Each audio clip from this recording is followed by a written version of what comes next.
Ya, kita ketemu lagi di materi kedua, video kedua, ya, tentang persamaan akuntansi. Pada video 1 sudah saya jelaskan berkaitan dengan apa itu persamaan akuntansi.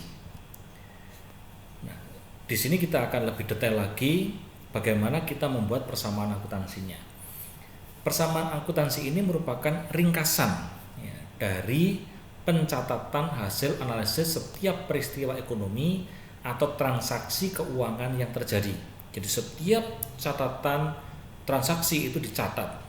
Nah, kita ringkas ya di dalam satu pencatatan yang lebih sederhana. Ya. Jika terjadi transaksi keuangan akan menyebabkan terjadinya perubahan pada aktiva, hutang, liabilitas, atau modal atau ekuitas. Perubahan itulah yang kita ringkas dalam persamaan dasar akuntansi, yaitu aktiva sama dengan liabilitas atau hutang ditambah dengan modal atau ekuitas. Semua transaksi keuangan atau peristiwa ekonomi yang terjadi di dalam perusahaan, dari yang paling sederhana sampai dengan yang paling kompleks, akan mengakibatkan perubahan di antara ketiga komponen persamaan dasar akuntansi tersebut.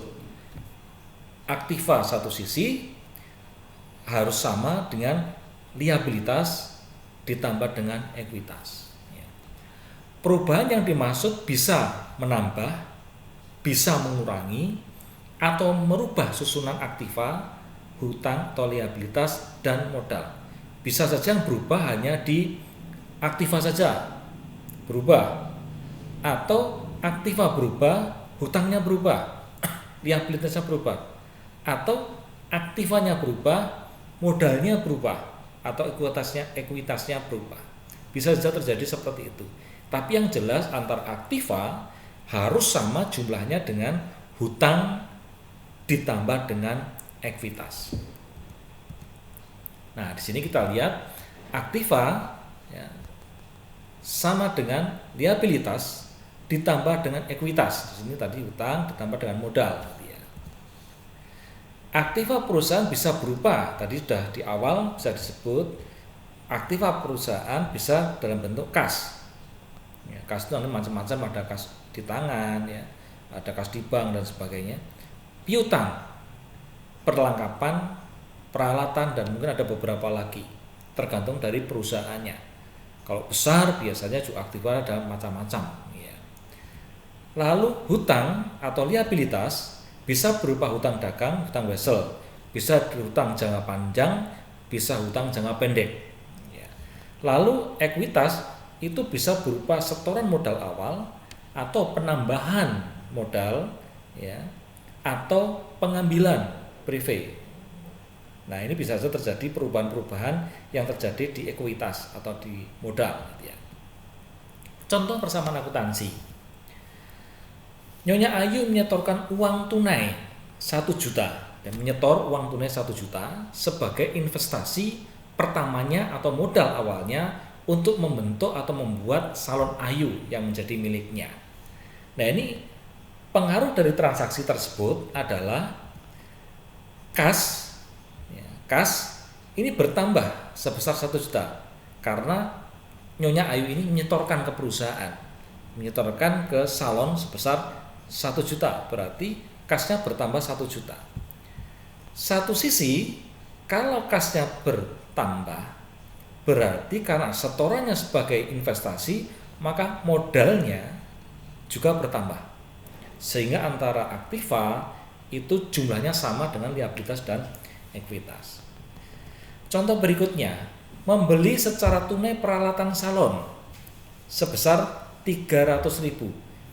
Jadi salon ini membeli peralatan sebesar 300.000. Nah, pengaruh transaksi tersebut adalah kasnya berkurang sebesar 300.000. Ya, karena membeli berarti uangnya keluar, uangnya berkurang. Sedangkan peralatannya, karena kita membeli peralatan, maka peralatannya bertambah. Jadi kasnya berkurang tetapi peralatannya bertambah, sehingga ini tidak mengakibatkan perubahan di liabilitas maupun di ekuitas. Tidak ada perubahan karena di aktiva ini jumlahnya tetap, hanya kasnya berkurang, cuma peralatannya bertambah.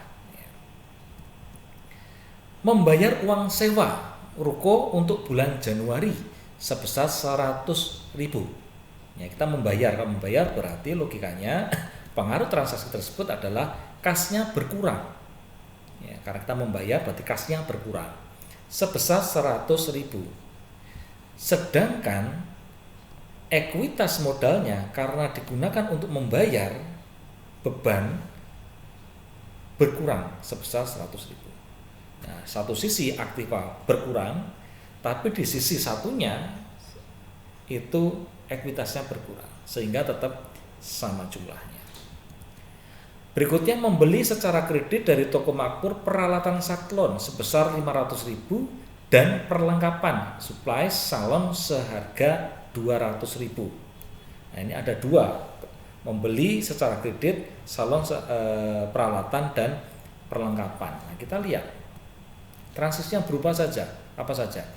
Nah, di harta aktiva itu peralatannya bertambah sebesar 500 dan perlengkapan bertambah sebesar 200. Tetapi karena ini pembeliannya secara kredit, maka utangnya itu bertambah sebesar 700. Sehingga antara aktiva dan liabilitas ekuitas jumlahnya tetap sama, balance terus.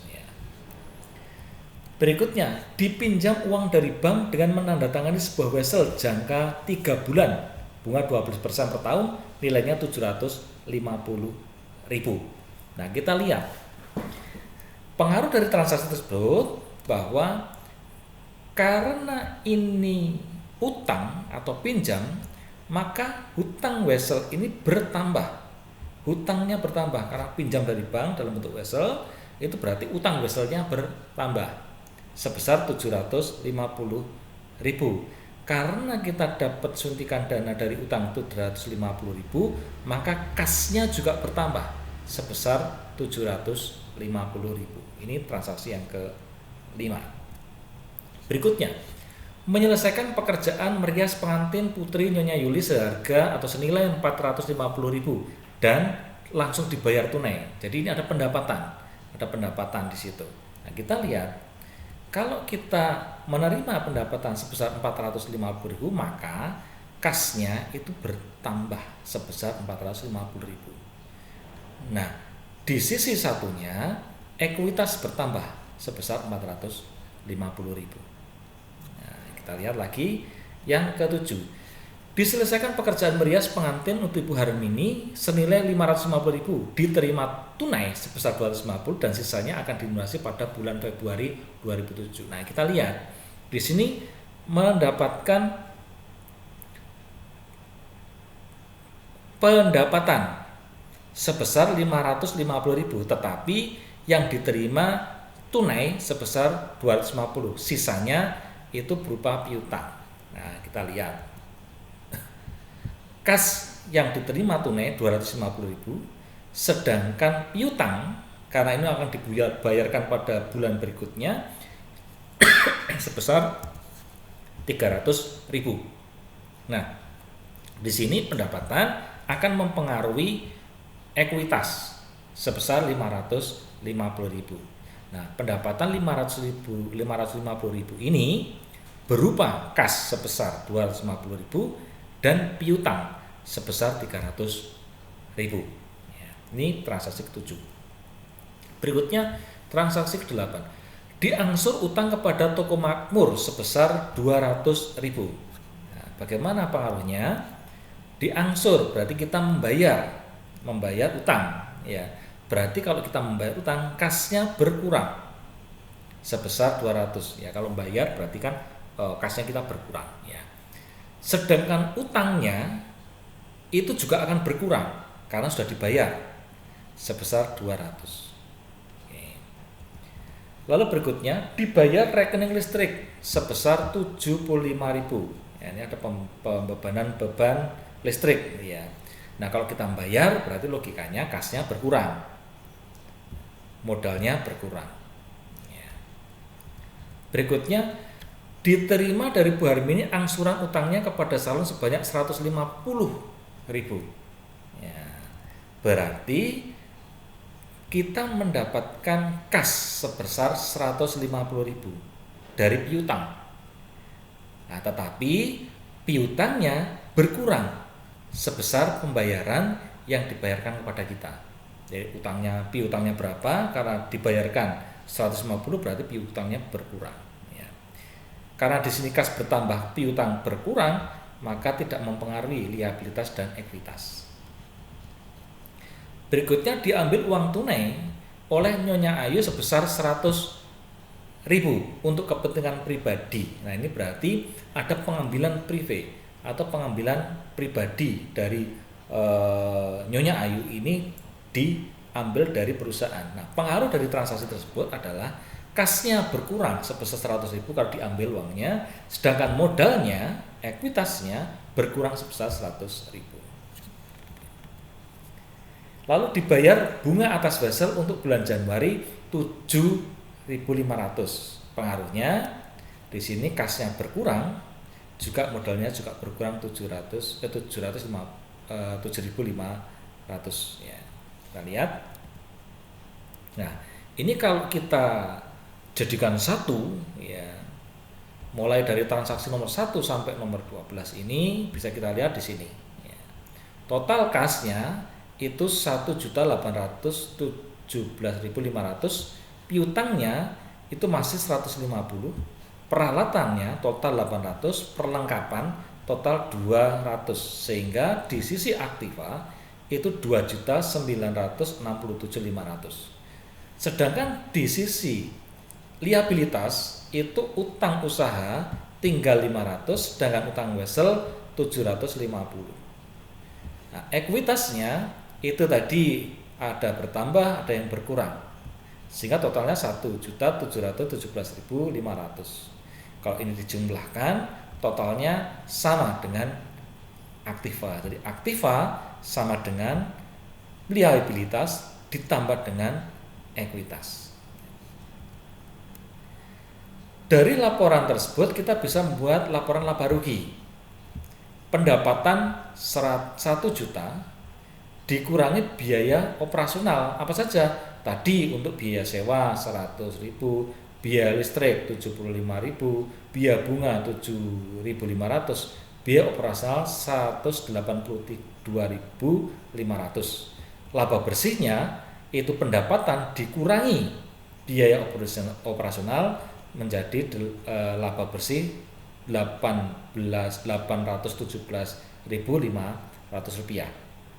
Nah, lalu laporan perubahan ekuitasnya, modal awalnya kan Nyonya Ayu menyetorkan 1 juta, tetapi dengan adanya laba sebesar 817.500, tetapi ada pengurang pengambilan pribadi 100.000, maka laba pada akhir modal akhir pada salon Ayu adalah 1.717.500 dari modal awal ditambah laba berjalan dikurangi PV, ketemu modal akhir. Nah, dari modal itu jumlahnya berapa nanti akan berpengaruh terhadap neraca. Pengaruhnya di mana? Di laba berjalan di sini. Sehingga total modalnya harus sama dengan modal akhir perubahan ekuitas tadi. Nah, di sini aset lancarnya tinggal dipindah, kasnya berapa, total ke bawah, piutang, peralatan, perlengkapan, total asetnya sekian, 2.967.500. Nah, harus sama dengan posisi pasifa liabilitas ditambah modal. Liabilitasnya 1.250, sedangkan modalnya 1.717.500, totalnya adalah 2.967.500. Antara aktiva pasifa berupa liabilitas dan modal harus sama atau seimbang. Itu yang disebut dengan persamaan akuntansi. Oke. Untuk materi 2 video kedua udah selesai, nanti ada tugas ya, silakan dilihat di ikhlasnya, tugasnya nanti dikerjakan dan dimasukkan ke ikhlas. Oke, selamat belajar, ulang-ulang terus videonya kalau belum jelas. Oke ya, terima kasih.